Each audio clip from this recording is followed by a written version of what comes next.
Hello everyone. आज हम लोग बात करेंगे ठोस अवस्था चैप्टर के अंतर्गत संकुलन क्षमता के बारे में, यानी कि पैकिंग एफिशिएंसी के बारे में। और पैकिंग एफिशिएंसी क्या होती है, इसको कैसे फाइंड किया जा सकता है और इसको कैसे डिफाइन किया जा सकता है।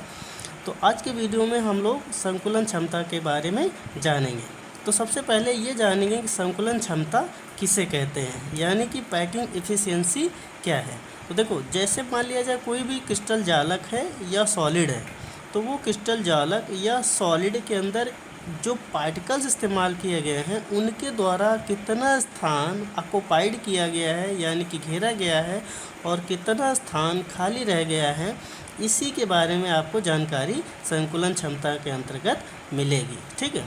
तो जैसे मान लिया जाए ये आपका एक क्या दिया गया है, ब्लैंक बॉक्स दिया गया है। ठीक है। तो जैसे ये ब्लैंक बॉक्स दिया गया है और इसके अंदर ये जो पार्टिकल्स हैं इनको अरेंज किया गया है, वो भी सिस्टमेटिक ढंग से। ठीक है।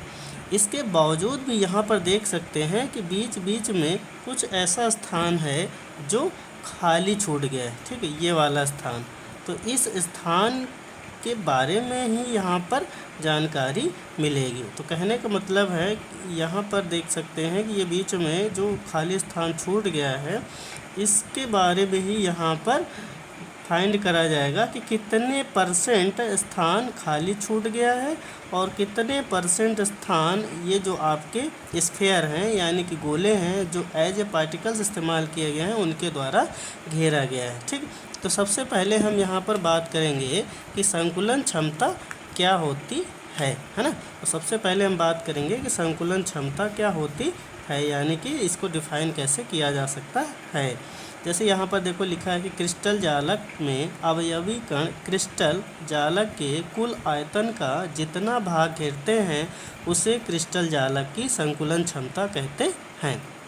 यानी कि क्रिस्टल जालक में अवयवी कण क्रिस्टल जालक के कुल आयतन का जितना भाग घेरते हैं उसे क्रिस्टल जालक की संकुलन क्षमता कहते हैं। मतलब यहाँ पर क्या है कि कोई भी क्रिस्टल जालक या सॉलिड है, उसके अंतर्गत ये जो अवयवी कण हैं उनके द्वारा कितना स्थान घेरा गया है और कितना स्थान खाली बच गया है, इसको ही हम क्या कहेंगे, संकुलन क्षमता। ठीक। इसके बाद में यहाँ पर फार्मूला जो बनेगा वो होगा संकुलन क्षमता बराबर अवयवी कणों के आयतन बटे एकक कोशिका का आयतन। ठीक है। तो संकुलन क्षमता बराबर फार्मूला बनेगा अवयवी कणों का आयतन बटे एकक कोशिका का आयतन, यानी कि वॉल्यूम ऑफ एटम्स, यानी कि sphere upon volumes of unit cell, या वॉल्यूम्स ऑफ क्या बोला जाएगा, एकक कोशिका। और परसेंटेज में पैकिंग एफिशिएंसी को फाइंड करना है, इसीलिए इंटू 100 कर दिया जाएगा। ठीक। अब इसके बाद में इसी फार्मूले को थोड़ा सा और क्लियर किया जाएगा, तो ये आपका आ जाएगा अवयवी कणों का आयतन को हम और क्लियर करेंगे तो ये आपका होगा अवयवी कणों की संख्या इंटू एक कण का आयतन। ठीक। यानी कि एक गोले का आयतन अपान एकक कोशिका का आयतन, और इंटू में क्या करेंगे, 100 करेंगे। ठीक। तो ये आपको फार्मूला प्राप्त हो जाएगा। अब इसके बाद में थोड़ा मैथमेटिकल फॉर्म में अगर लिखा जाए तो संकुलन क्षमता यानी कि पैकिंग एफिशिएंसी जो कि आपकी किस में निकाली जाएगी, परसेंटेज में निकाली जाएगी। तो ये आपका मिलेगा शॉर्ट फार्मूला पैकिंग एफिशिएंसी बराबर Z into 4/3 pi R cube upon A cube, है ना। तो ये आपका फार्मूला मिल जाएगा, जहाँ पर Z क्या है, रैंक ऑफ यूनिट सेल, यानी कि प्रभावी कणों की संख्या है या अवयवी कणों की संख्या है, और 4/3 पाई R क्यूब क्या है, यानी कि एक कण। एक कण का मतलब एक गोला, यानी कि गोले का आयतन क्या होता है, या गोले के आयतन का फार्मूला क्या होता है, ये आपने पढ़ रखा होगा मैथ में, 4/3 पाई R क्यूब अपान ये आपका क्यूब का जो वॉल्यूम दिया गया है A क्यूब, है ना। तो इस तरीके से ये आपका फार्मूला हो जाएगा पैकिंग एफिशिएंसी बराबर Z into 4/3 pi R cube upon A cube. ठीक। इसी फार्मूले के द्वारा SCC, BCC और FCC, है ना, यानी आद्य एकक कोशिका, काय केंद्रित एकक कोशिका और फलक के केंद्रित एकक कोशिका के अंदर कितना स्थान ऑक्युपाइड है और कितना स्थान वैकेंट है, इसका आपको क्लियर पता चल जाएगा।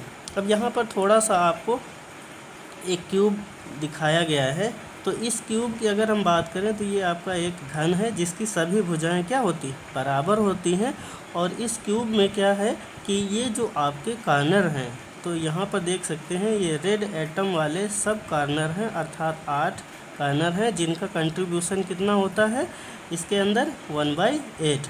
और यहाँ पर ये फलक है, तो ये 1 फलक, 2 फलक, 3 फलक, 4 फलक और यहाँ पर 5 आगे और ये पीछे 6 फलक, तो टोटल 6 फलक होता है। तो जो फलक होते हैं उनका जो कंट्रीब्यूशन होता है वो होता है हाफ, ठीक।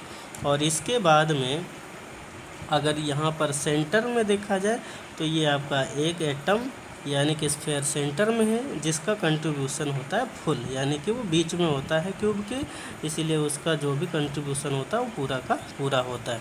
तो आज हम जानेंगे कि अगर आपको बताना है कि आद्य एकक कोष्ठिका यानी कि सिंपल क्यूबिक यूनिट सेल के लिए पैकिंग एफिशिएंसी पता करनी हो तो कितनी होगी, ये आपको बता।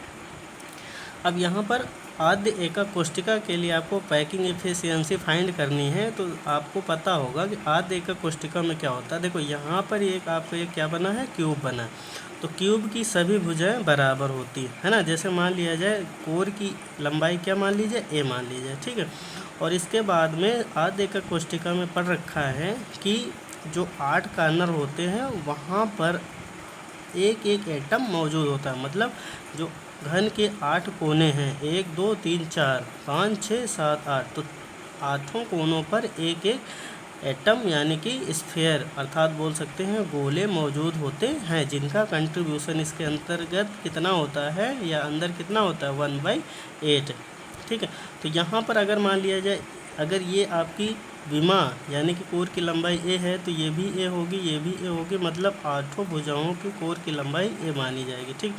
तो अगर ये मान लिया जाए ये वाला आपका यहाँ पर अलग थोड़ा सा दिखाया गया है, तो जैसे ये आपकी एक क्या है कोर की लंबाई है ना, और यहाँ पर देख सकते हैं कि ये आपका एक स्फीयर है और एक ये स्फीयर है, ठीक है। और इनके बीच में अगर हम क्या करें रेडियस पता करें तो यहाँ पर इस गोले की जो रेडियस होगी आर होगी और इस गोले की भी रेडियस क्या होगी आर, है ना। और पूरे कोर की लंबाई कितनी मानी है ए, तो ए बराबर क्या हो जाएगा आर प्लस आर, यानी कि ए बराबर कितना आ जाएगा 2r, ठीक है।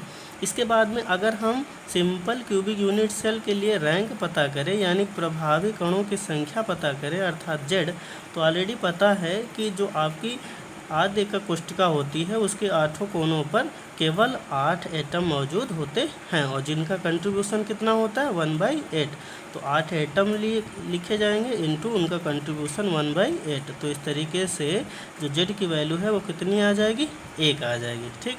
तो हमारे पास में ए की वैल्यू आई 2r और जेड की वैल्यू कितनी आई 1। इसके बाद में फार्मूला पढ़ रखा है कि संकुलन क्षमता बराबर होता है, क्या होता है formula, Z into 4/3 pi r cube, ठीक, अपान ए क्यूब इंटू 100। तो जेड की वैल्यू कितनी है 1, तो 1 रखा और 4/3 पाई आर क्यूब यानी कि गोले का आयतन होता है तो इसको इस्तेमाल किया, अपान ए क्यूब यानी कि ए की वैल्यू कितनी 2r, तो 2r का होल क्यूब इंटू 100 हो जाएगा। इसके बाद में क्या करेंगे 4/3, तो 4 को ऊपर रखेंगे 3 को नीचे ले आएंगे into pi r cube upon ये जो 2r है इसका क्यूब किया गया है तो ये कितना हो जाएगा 8r क्यूब, तो r क्यूब से r क्यूब कैंसिल हो जाएगा, है ना। बचेगा क्या, तो बचेगा 4 इंटू पाई का मान कितना होता है 3.14 अपान 3 का गुणा 8 से किया जाएगा कितना हो जाएगा 8 त्रिक 24 इंटू 100। इसके बाद में क्या करना है आपको ये 24 कट कर देने हैं 4 से, तो 4 छंग 24 6 आएगा। और इसके बाद में हम क्या करेंगे फिर कैलकुलेशन कर लेंगे, सॉल्व कर लेंगे, तो सॉल्व करेंगे तो वैल्यू आएगी 52.38 जिसको अप्रॉक्सीमेटली हम कितना मान लेंगे 52.4%, है ना।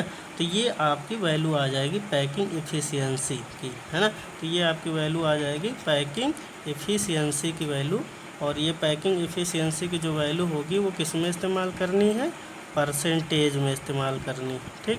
तो ये आपकी वैल्यू आ जाएगी 52.4%। तो अगर हमें सरल या सिंपल एकक कोष्ठिका के लिए पैकिंग एफिशिएंसी फाइंड करनी हो तो हम कितनी निकालेंगे, 52.4%। ठीक है, तो इस तरीके से हम किसी भी यूनिट सेल के लिए पैकिंग एफिशिएंसी फाइंड कर सकते हैं। और अगर आपको एम्प्टी स्थान निकालना हो तो एम्प्टी स्थान निकालने के लिए क्या करेंगे, और अगर खाली स्थान पता करना हो क्रिस्टल जालक के अंतर्गत एससीसी के केस में, तो हम क्या करेंगे, 100 में 52.4 घटा देंगे। तो जब 100 में 52.4 घटाएंगे तो वैल्यू कितनी आ जाएगी, 47.6। ठीक है, तो इस तरीके से अगर आपको चाहे ऑक्युपाइड एटम्स के द्वारा किसी भी क्रिस्टल जालक के अंतर्गत वैल्यू बतानी हो तो वो भी बताई जा सकती है, और जो वैकेंट वाली वैल्यू है उसको भी बताया जा सकता है। तो पैकिंग एफिशिएंसी के माध्यम से किसी भी क्रिस्टल जालक या सॉलिड के अंतर्गत कितना पार्टिकल्स के द्वारा स्थान ऑक्युपाइड किया गया है और कितना स्थान वैकेंट है, इसके बारे में जानकारी प्राप्त करी जा सकती है। तो आज के वीडियो में बच्चों हम लोगों ने जाना कि संकुलन क्षमता क्या होती है, और इसके बाद में जाना कि आधे एकक कोष्ठक के लिए संकुलन क्षमता कितनी फाइंड करके निकलेगी। ठीक है, तो 52.4 निकलेगी। ठीक है, तो बच्चों आज के वीडियो में बस इतना ही, और अगले वीडियो में हम लोग बात करेंगे बीसीसी के लिए और एफसीसी के लिए कि पैकिंग एफिशिएंसी कितनी निकलेगी। ठीक, तो अगर बच्चों वीडियो अच्छा लगा हो तो प्लीज़ लाइक करें, शेयर करें और सब्सक्राइब करें। धन्यवाद।